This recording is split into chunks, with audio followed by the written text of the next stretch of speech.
నమస్తే పబ్లిక్ అందరు ఎట్లున్నారు అంత మంచే కదా. ఇలా టుద్ది పాయింట్లో ఒక మంచి ముచ్చట చెప్పనీకి వచ్చిన. ముచ్చట ఏంటంటే, ఓ పబ్లిక్ ఈ ముచ్చట ఇన్నరా?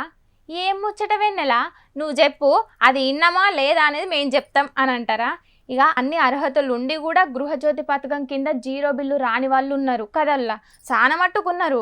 వాళ్ళ కోసం ప్రత్యేక కౌంటర్లు ఏర్పాటు చేసినట్టు తెలిపిందుల్లో మన తెలంగాణ ప్రభుత్వం. మంచి శుభవార్త కదా.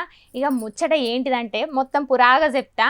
ప్రజాపాలనలో దరఖాస్తు చేసుకొని పథకంలో లబ్ధి పొందేటందుకు అర్హులైనా కూడా యూనిక్ సర్వీస్ నెంబరు ఇంకా గట్లనే ఆహార భద్రత వివరాలు తప్పుగా నమోదైనాయి. చాలా మందికి తప్పులు అయినాయంట. ఇక గట్లనే ఇంకా చాలా మందికి జీరో కరెంటు బిల్లులు దూరం అయినాయని, రాలేదని చాలామంది బాధపడుతున్నారు పబ్లిక్ అందరూ. నిజమంట. కానీ ఇక ఈ జీరో కరెంటు బిల్లు రాని వాళ్ళు ఏం చెయ్యాలి అని అంటే ఆలోచించిండ్రు ఎప్పుడన్నా? ఆవు వెన్నెల ఏం చేయాలి అని అంటారా? ఈ జీరో కరెంటు బిల్లు రాని వాళ్ళు ఏం చేయాలంటే, దరఖాస్తులో తప్పుగా ఉన్న వివరాలు ఉంటాయి కదా, మనం రాస్తాం కదా దరఖాస్తు నింపేటప్పుడు, వివరాలు రాసినప్పుడు తప్పుగా ఉన్న వాళ్ళు మళ్ళీ సరి చేసేటందుకు గట్లనే మన ఊర్లలో ఉన్న మండల పరిషత్తు, మున్సిపల్ ఆఫీసు, జీహెచ్ఎంసీ కార్యాలయాల్లో ప్రత్యేక కౌంటర్లు ఏర్పాటు చేసినట్టు ప్రభుత్వం తెలిపిందుల్లా. సరేనా?